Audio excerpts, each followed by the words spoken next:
You're listening to a download from the BBC. This is From Our Own Correspondent. You can hear the version of the programme broadcast on the World Service by following the link to the iPlayer on the top of our website. To keep up with our latest reports and get a sneak preview of the stories, you can sign up to our Twitter feed as well. But now, with the edition broadcast on Radio 4, here's Kate Adie. Today, the Islamists in from the cold in Libya, seeking a role in the new government and a fresh relationship with the West. We find the modern world bringing challenges to a remote community out in the South Atlantic. The Sicilian TV boss, scared but determined to go on with his anti-mafia broadcasts. And we sit down for a history lesson and then a feast at a primary school in Cape Town. A battle is still going on for control of the Libyan coastal town of Sirte.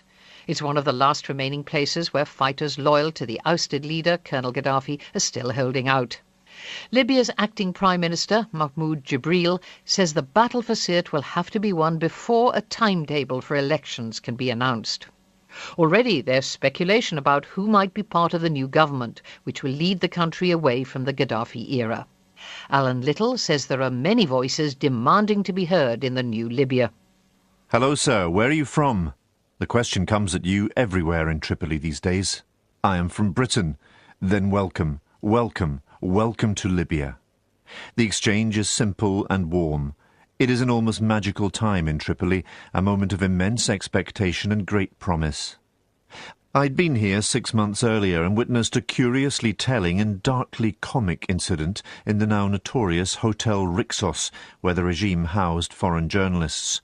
Shortly after the NATO bombing campaign began in March, an angry crowd of young men came into the hotel carrying green flags and portraits of Gaddafi. Some of them were armed. It was early morning and we were at breakfast. The demonstrators rampaged through the restaurant, bellowing their support for Muammar, God and Libya. There was a menacing, aggressive edge to it. The breakfasting journalists were bemused and unsettled, but the restaurant staff, you could see, were confronted with a dilemma: to carry on serving omelettes, or to join in with the angry denunciation of the enemies of Gaddafi. One by one they raised their fists in the air and started, half-heartedly, to chant for Muammar, God and Libya. They were, I suppose, too afraid not to. The omelettes would have to wait. Now that atmosphere of paranoia has lifted. Hello, sir. Where are you from? I'm from Britain. Then you are welcome. Welcome to Libya. This time the speaker turns out to be an orthopaedic surgeon who trained in the Serbian capital Belgrade and lived, as I did, through the violent breakup of Yugoslavia. We're speaking to each other in Serbo-Croat, each of us marvelling a little and taking delight in this unexpected, slightly bizarre connection between us. But it is a time of shifting and unexpected new relationships. One of the most powerful figures in the land now is Abdul Hakim Belhaj, who led the liberation of Tripoli and whose fighters now man checkpoints all over the Libyan capital. I went to see his deputy, Sheikh Khaled Sharif. This is a man who left Libya for Afghanistan to fight the Soviet occupation. He joined the Libyan Islamic Fighting Group, an organisation long viewed with suspicion by Western intelligence agencies because of its close links to Al-Qaeda and Osama bin Laden. He is a short, greying, slightly portly man with a quiet, scholarly air to him. He speaks softly and courteously. Like many devout Muslim men here, he shakes my hand, but not that of my producer, because she's a woman. I ask him about his past. Yes, we knew Osama bin Laden. We lived there with him. But we did not support 9/11. We told him it was a mistake to open up this front against the West when our real enemies were dictators in our own Arab countries. Sheikh Khaled, even so, was seized by the Americans shortly after the invasion of Afghanistan in 2001 and held for 2 years at Bagram Air Base. He was tortured, he says, subjected to repeated sleep deprivation. For a year they played loud rock music day and night. But, he adds, they investigated me and I believe they know very well that we Libyans had nothing to do with 9/11. In 2003 the Americans handed him back, rendered him, in the parlance of the War on Terror, to Libya, where he disappeared for 5 more years into Gaddafi's jails. The Libyan Islamic Fighting Group in the past denounced those who sought democratic dialogue. Jihad was the only way to ensure the victory of Islam, they believed. That was their position. He shakes his head. The Islamic fighting group no longer exists, he says. We have chosen dialogue with those Libyans who do not agree with us. We will play our part in the system that will emerge here. The Libyan people can now choose the kind of government they want. We will make our case along with all the others. I ask him about America, the great enemy of the global jihad. Every Libyan is grateful for what America and the NATO allies did here, he says. The change, if we take it at face value, is extraordinary. The Islamists have come in from the cold. They are, or at least they say they are, embracing pluralism, the rule of law, dialogue, and a new relationship with the West. We know what Libya is in transition from, but not yet what it will become. But in Tripoli, at this moment of explicit and universally articulated optimism, it is hard not to be struck by the promise this moment represents. And that was Alan Little. Most people are back at work in Athens this morning after a 24-hour national strike against the government's austerity measures. The action, accompanied by skirmishes between riot police and demonstrators outside Parliament, caused widespread disruption. The government in Athens says belt-tightening's necessary if the country is to avoid defaulting on its debts. But the protesters insist the cuts are making the recession worse. Chris Morris says the argument's going on far beyond the borders of Greece.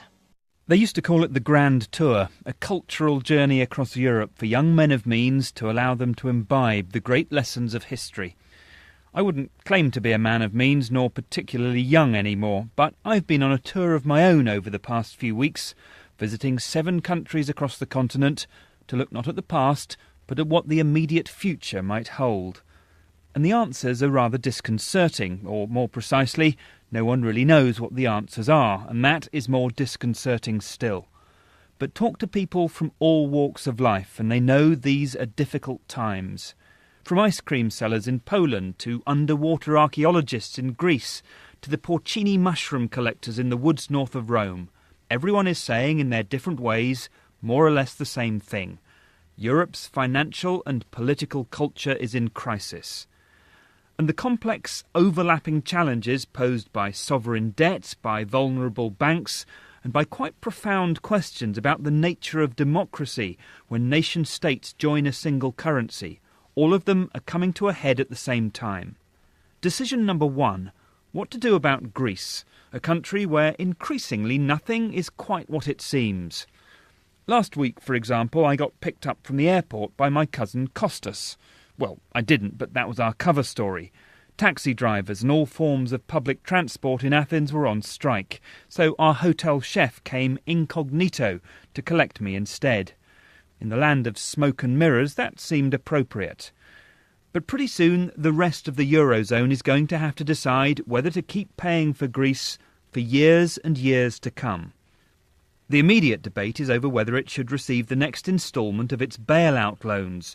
In normal circumstances, the answer would be no. It hasn't lived up to its commitments. But let Greece go, and then what? Bankruptcy, social disorder, collapsing banks, and if Greece couldn't find anyone to lend it any more money, it would have to create its own. In other words, leave the euro and get the central bank in Athens printing brand new but seriously devalued notes. Policymakers across the Eurozone insist that they won't allow that to happen. If the euro falls, then Europe falls, they say. So there's talk of beefing up rescue funds, of recapitalising banks, of financial shock and awe. And the numbers are staggering. $1 billion used to sound like quite a lot to me. Now hundreds of billions are being thrown around like confetti, and the T word, trillion, is moving to centre stage. But the details are supremely difficult. Decision number 2. Who is going to pay? The answer, first and foremost, one way or another, is Germany. But there are political problems with the idea of imposing a financial solution without consulting national parliaments.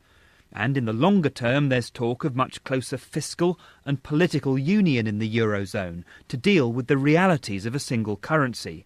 But that, in turn, prompts fears of a loss of sovereignty, which many are unwilling to accept. So here we are, still waiting for the magic wand that will never come. A solution, if one is to be found, will be forged in small steps, not grand gestures. They may work, but then again, they may not. I can't pretend I understand all the details, says Willem Rodekerken. We're in his water taxi, driving around Europe's largest seaport at death-defying speeds. Rotterdam looks out to the rest of the world. It's a global hub. But even here, people are looking inwards, worried about what the future holds.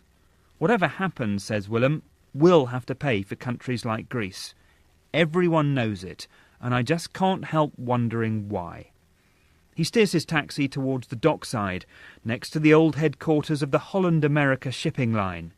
In the early 20th century, thousands of emigrants left Europe from this point in the Netherlands in search of a new life. In the early 21st century, they're leaving from elsewhere, from the bailout countries which are facing years of punishing austerity, the price they're paying for all that money from the Germans, the Dutch and all the rest.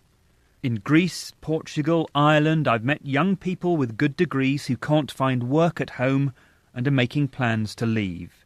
The Greeks are thinking about Melbourne, perhaps, the Portuguese about Brazil, and the Irish about wherever the mood takes them. They're all leaving an uncertain Europe behind, heading out on a grand tour of a rather different kind. Our Europe correspondent, Chris Morris. It's 50 years now since the entire population of the world's remotest community was evacuated when a volcano began to erupt. 268 refugees were plucked from the British island of Tristan da Cunha in the South Atlantic and resettled in England. Almost all of them went back home 2 years later. Half a century on, Chris Carnegie is on the island and getting a glimpse of a way of life under pressure. Nicky Swain doesn't talk much, but he smiles a lot. He's got the trademark Tristan da Cunha blend of old-fashioned reserve and happy generosity of spirit. He's 30 now, and the great-great-great-grandson of Thomas Swain, one of the pioneering settlers who turned this volcanic speck of an island into the world's most isolated human settlement. And Nicky's life is being played out as the people of Tristan da Cunha try to navigate between the splendour of isolation and the realities of a connected world. On Tristan, most people have 2 jobs at least. For Nicky Swain there are 3, electrician, lobster fisherman and farmer with cattle, sheep and potatoes to tend. And he's one of a precious breed on Tristan, a young man with a family. I met Nicky with Emma, his wife who works in finance for the island government, and with Ryan, their young son who's learning to copy his dad's big toothy smile. But here's the question, what else will Ryan learn, now life's changing so fast on Tristan da Cunha? He's 4 years old, which means the boy was born just as telephones were first installed across the Tristan village, a cluster of single-storey homes tucked beneath the soaring volcano peak. There's the internet now too, and television pulled in from the British Forces satellite that's meant for the Falklands. Tristan is 1,500 miles from the next human settlement on St. Helena, but suddenly it's feeling the pull of the 21st century. 50 years ago, there was a faster, harsher clash of cultures. When the volcano erupted, every islander was shipped to England and billeted for nearly 2 years in disused Air Force quarters on the Hampshire coast. The authorities hoped they'd want to stay, but 1960s Britain brought them face to face with bureaucracy, crime and harsh winters. They voted overwhelmingly to go home as soon as they could. The chief islander at the time summed it up. In Tristan, he said, where we don't have a jailhouse and very rarely an argument, a man can come to grips with his soul. The volcano and the well-meaning British officials of the 1960s failed to bounce Tristan into the modern mainstream. But economic reality might do it now. Nicky Swain could revert to the old ways, eking a life from the sea and the land, but his salary buys him some welcome luxuries. He runs a Mercedes car, even though there are almost no roads on the island. His son will take computer lessons at school, and he says he won't stand in the way if young Ryan decides to leave when he grows up and seek the bright lights of Britain. This tiny island has plenty of challenges. A falling birth rate is forecast to shrink the population, currently around 260, by a third in 3 decades. There's rising dependence on imported food and drink, and with it a rising tide of problems with obesity, high blood pressure and alcohol. The physical isolation is just as stark as it was in 1961. It takes a week for a visitor, or a new stock of processed food, to get here by ship from South Africa. And now they've had a taste of consumer society, islanders need a growing economy to feed the habit. Faced with deficits, the Tristan government knows what it wants to do. It plans better harbour facilities, a push into new markets for the lobster, faster broadband and more advanced teaching. But it looks like having to dig deep into its modest reserves to buy them. Tristan's had its fair share of bad luck. Since the volcano, there's been a devastating cyclone, a fire that destroyed the lobster factory, and just this year, a shipwreck that spilled oil, disrupting the fishery and killing thousands of penguins. It might be easier to give up. The fishing company could just take their catch straight to Cape Town, and island life could simply peter out as people leave or die. But Nicky Swain doesn't think that'll happen. He likes his modern consumer goods for sure, but he still knows what's really important. Fresh air, sea spray, community, family. He defines his Tristan da Cunha in terms of the sheer, grounded joy of a life lived close to the elements. There's walks on the mountain, there's fishing, there's freedom. And he cracks a big, toothy smile. Chris Carnegie. A new Italian law regulating digital terrestrial television may mean that hundreds of smaller stations will lose their broadcasting frequencies and have to close down. Among them is one called Telejato, which campaigns against the mafia on the island of Sicily. Danny Mitzman's been to meet the man who runs it. He's organising protest meetings and writing to the Italian president. He says the station's reporting has given local people the courage to stand up to intimidation, to break the tradition of omertà, the code of silence. Partinico's a pretty nondescript little town. A handful of Baroque churches, a couple of elegant palazzos, and a lot of ugly concrete in between.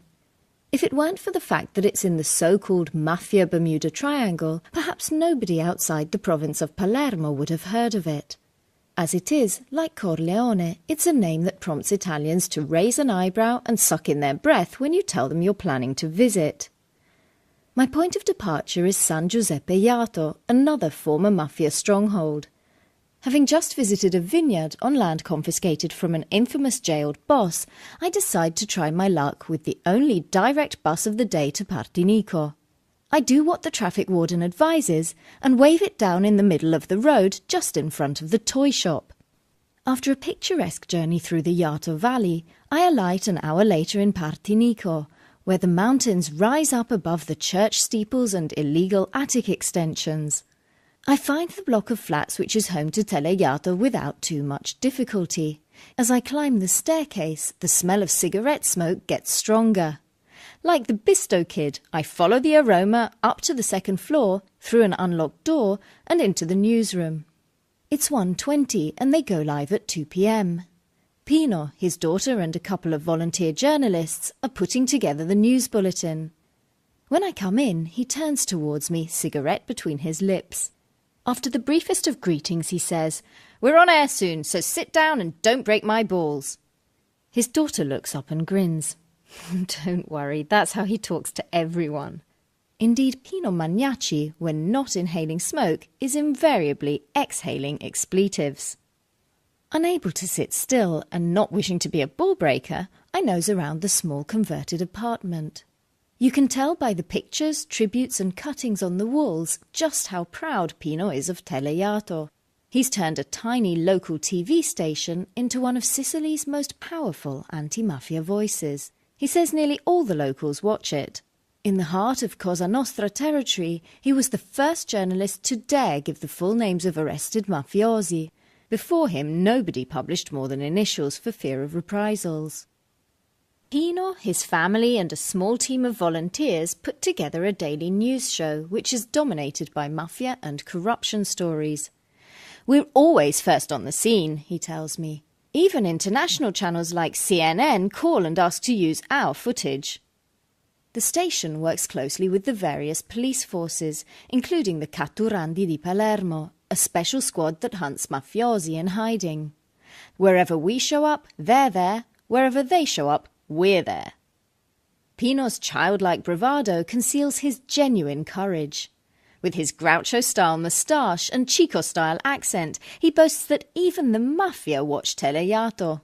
We were the only ones to interview the brother of Bernardo Provenzano, one of the biggest mafia bosses, he tells me. With a gleeful twinkle, Pino continues, we even discovered that Provenzano himself had an aerial specially positioned to pick up our signal. If you listen to the police wiretaps, you can hear our signature tune. Teleyato has a motto. They consider themselves men of honour. For us, dishonouring them is a question of honour. Pino uses derision as both weapon and shield, but he admits he's scared, especially for his family. I smoke 3 packets a day and I always joke that it's just as well the biggest room in our tiny station is the bathroom. Living under police escort, he's suffered countless attacks. Slashed tyres, severed brake cables, burnt-out cars, windscreens shattered by gunshots. They even tried to bump me off, he chuckles, describing a failed attempt to strangle him, which left him with 4 fractured ribs, a broken leg, a black eye and several broken teeth. But he refuses to be intimidated, considering himself a missionary journalist out to rid his beautiful Sicily of the scourge of organised crime. At 5 o'clock it's time for me to head for the station to catch a train up to Palermo. Pino refuses to let me go without showing me some true Sicilian hospitality. Police escort in tow, we go to a nearby coffee bar. Everyone, including the officers, gets an espresso, and Pino insists I taste a cannolo, the island's famous ricotta-filled pastry. I have to keep Teleyato going, says Pino between mouthfuls, so that one day Sicily will be more famous for these than for the mafia. Danny Mitzman in southern Italy. So much has changed in South Africa in the 17 years since the end of apartheid. After decades of violence and oppression, its peaceful transition to democracy once seemed almost like a political miracle. But even the new South Africa, the so-called Rainbow Nation, is still riven by racial and economic divides.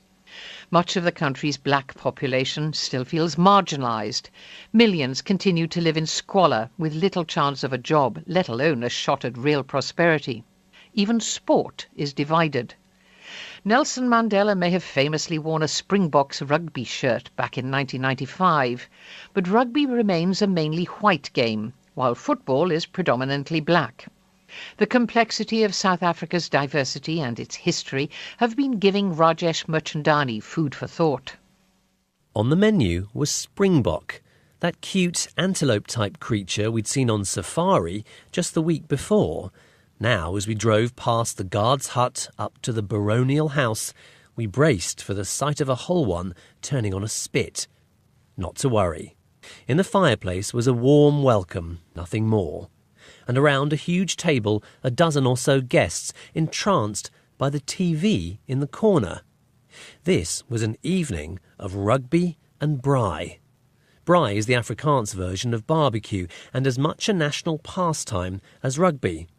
Now, the movie Invictus led us to believe a canny President Mandela united a divided South Africa through rugby. Maybe there were black people somewhere else watching the same game with the same fervour. There were none in this room. Appetisers came, sausages made from game hunted by our host, and then the promised Springbok in pink bite-sized steaklets, thankfully unrecognisable. The wine flowed freely and had not travelled far. We were in the heart of wine country, where I'd struggled to find a post office, but couldn't move for art galleries, balsamic reductions and artisan chocolates. Many of the guests tonight were farmers and winemakers, wealthy white South Africans, whose economic clout had outlived their political power. One woman told me her family gave up their farm in the 90s between Mandela's release and his election as president. They were persuaded to sell up and make way for low-cost housing. Did they force you, I asked. No, but, as she put it, they bussed in a lot of blacks to bump up the ANC vote. It caused, she said, big problems with squatter camps on their land. You see, she went on, black Africans were never native here. This was the traditional home of lighter-skinned tribes, the Khoi Khoi and the Bushmen. Whites settled here nearly 400 years ago and started cultivating grapes not long after. As she refilled my glass with wine made by her neighbour, it was clear these party guests felt a strong claim to this fruitful valley, and, judging from the sport-fuelled conviviality before me, truly settled they were now in their small corner of the Rainbow Nation, white roots as old and intertwined as the vines planted centuries before. Just an hour away, that same sense of belonging is marked out by rows of houses, tightly packed and brightly painted and interspersed with mosques and halal meat shops. 2 days after my Springbok banquet came another feast, and wine was certainly off the menu at St Paul's Primary School in inner-city Cape Town. The area, called Bo-Kaap, is unique.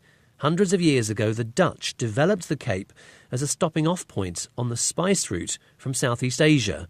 Ships brought slaves from Malaysia and Indonesia and dumped them here in horrific conditions.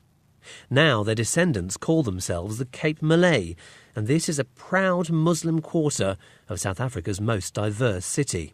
But Cape Town's biggest ethnic group are coloureds, a term used by the apartheid regime that's now offensive to many, but it's how South Africans of mixed race choose to describe themselves. So, at this school, little Sikolele was friends with Dean, Gloria played with Songezwa and Amara, and Mushtaq and Luxolo were twinkle-eyed troublemakers, blacks and coloureds and Cape Malay all together in the shadow of Table Mountain and history. I'd spent some time as a volunteer at the school and now was invited to the end-of-term teacher's meal. Tables were arranged in a U-shape in the school hall, and spread before us were spicy curries and flatbread called roti, sweet potatoes roasted and mashed to a sticky goo, and a hefty dessert called potato pudding, smothered in hot stewed fruit. Dishes every bit as South African as braai, but in a room where, of 30 people, only 2 were white. Some ate with forks, others used their hands. Some women wore headscarves. A coloured teacher said grace. The black principal thanked her brothers and sisters for their hard work during term time. And as a first-time visitor, it made me understand something. South Africa's violent history lies close to the surface, as if time has formed just a thin, cooling crust over the molten lava of the past. The landscape it's left behind is strange, sometimes difficult to navigate, but like the food, never bland. Rajesh Merchandani chewing it over in Cape Town and bringing this edition to a close. I'll be back on Saturday morning with more stories, probably more food as well, from correspondents far and wide. Do join us. Goodbye. School in Cape Town. A battle is still going on for control of the Libyan coastal town of Sirte. It's one of the last remaining places where fighters loyal to the ousted leader, Colonel Gaddafi, are still holding out. Libya's acting Prime Minister, Mahmoud Jibril, says the battle for Sirte will have to be won before a timetable for elections can be announced. Already there's speculation about who might be part of the new government, which will lead the country away from the Gaddafi era. Alan Little says there are many voices demanding to be heard in the new Libya. Hello, sir. Where are you from? The question comes at you everywhere in Tripoli these days. I am from Britain. Then welcome, welcome, welcome to Libya. The exchange is simple and warm. It is an almost magical time in Tripoli, a moment of immense expectation and great promise. I'd been here 6 months earlier and witnessed a curiously telling and darkly comic incident in the now notorious Hotel Rixos, where the regime housed foreign journalists. Shortly after the NATO bombing campaign began in March, an angry crowd of young men came into the hotel carrying green flags and portraits of Gaddafi. Some of them were armed. It was early morning and we were at breakfast. The demonstrators rampaged through the restaurant, bellowing their support for Muammar, God and Libya. There was a menacing, aggressive edge to it. The breakfasting journalists were bemused and unsettled. You're listening to a download from the BBC. This is From Our Own Correspondent. You can hear the version of the programme broadcast on the World Service by following the link to the iPlayer on the top of our website. To keep up with our latest reports and get a sneak preview of the stories, you can sign up to our Twitter feed as well. But now, with the edition broadcast on Radio 4, here's Kate Adie. Today, the Islamists in from the cold in Libya, seeking a role in the new government and a fresh relationship with the West. We find the modern world bringing challenges to a remote community out in the South Atlantic. The Sicilian TV boss, scared but determined to go on with his anti-mafia broadcasts. And we sit down for a history lesson and then a feast at a prime... But the restaurant staff, you could see, were confronted with a dilemma: to carry on serving omelettes or to join in with the angry denunciation of the enemies of Gaddafi. One by one they raised their fists in the air and started, half-heartedly, to chant for Muammar, God and Libya. They were, I suppose, too afraid not to. The omelettes would have to wait. Now that atmosphere of paranoia has lifted. "Hello, sir. Where are you from?" "I'm from Britain." "Then you are welcome. Welcome to Libya." This time the speaker turns out to be an orthopaedic surgeon who trained in the Serbian capital Belgrade and lived, as I did, through the violent breakup of Yugoslavia. We're speaking to each other in Serbo-Croat, each of us marvelling a little and taking delight in this unexpected, slightly bizarre connection between us. But it is a time of shifting and unexpected new relationships. One of the most powerful figures in the land now is Abdul Hakim Belhaj, who led the liberation of Tripoli and whose fighters now man checkpoints all over the Libyan capital. I went to see his deputy, Sheikh Khaled Sharif. This is a man who left Libya for Afghanistan to fight the Soviet occupation. He joined the Libyan Islamic Fighting Group, an organisation long viewed with suspicion by Western intelligence agencies because of its close links to Al-Qaeda and Osama